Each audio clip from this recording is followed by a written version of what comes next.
Shalom, brothers and sisters out there.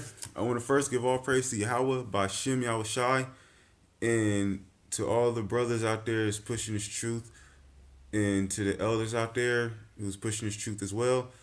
Um, I want to get into today's lessons on keeping the commandments. Um, Reason being is because it's important that we keep the commandments in order to get into the kingdom of heaven. Because without the commandments, we cannot get into the kingdom of heaven. And the Lord gave us laws, statutes, and commandments to keep in order to live our lives righteously under Him.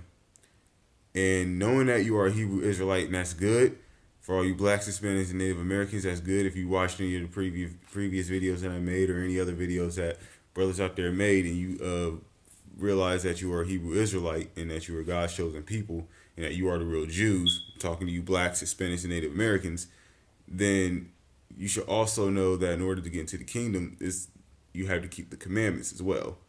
And these last days were with a lot of stuff going on with cops still continuing to gun down black men and women, and now you even got because it's Halloween coming up, you got clowns running around and terrifying people. There's just a lot of stuff going on,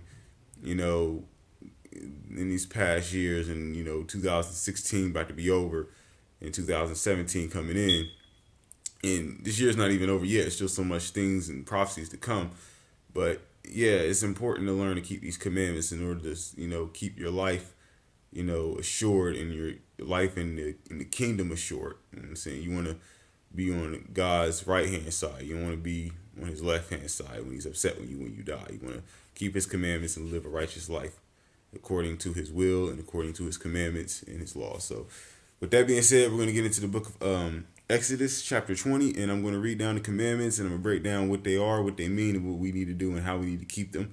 And with that being said, let's get into it. Okay, the book of Exodus chapter 20, verse 1.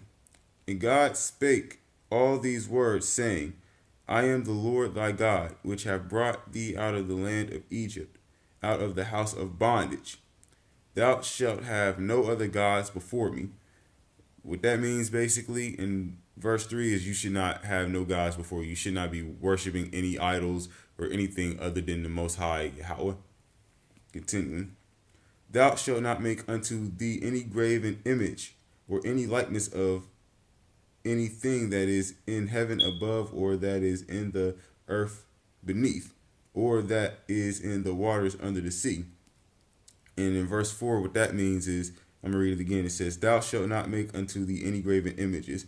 In other words, you shouldn't make any graven images of any god or any image of anything resembling a animal or any object. And you shouldn't get any tattoos neither, because when you put tattoos on yourself, that's a graven image, or engraving an image on you, and that's a sin. You shouldn't put any images of any person on the wall, like of your favorite celebrity or rapper or singer or whatever, because that's a form of idol worship, and we're going to get into that. That's also a sin. And the Lord does not like that. You will be severely punished for that. The only person you should be worshiping is the Most High Yahweh, God of Israel, God of the entire world and universe. That's it. That's all who we are supposed to worship. Verse 5.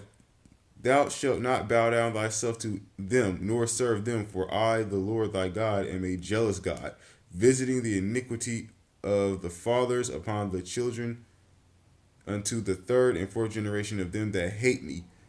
In other words, you're not supposed to worship any gods of these other nations, like, Buddha or these Hindu Indian gods or anything of any of the sort. I'm saying you're not supposed to be worshiping any other god but the true and living God, Yahweh.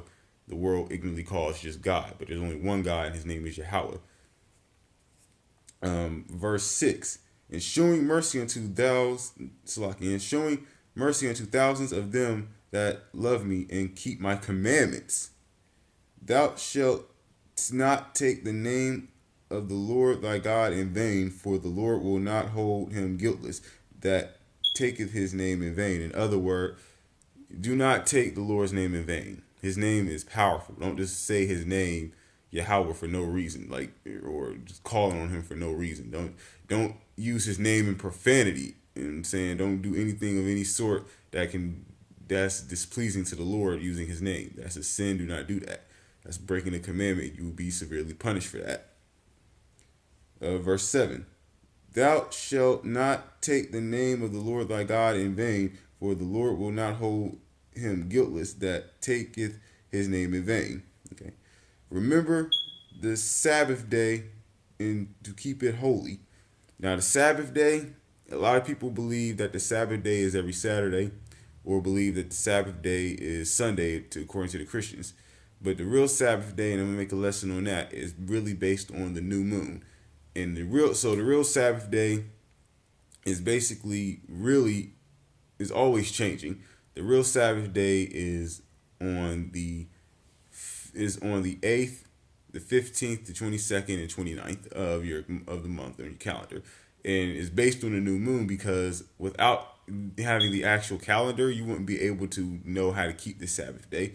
A lot of people keep Sabbath day on a Saturday, but wait a minute, if the world comes to an end and you don't got a calendar, how are you going to know what day is a Sabbath day?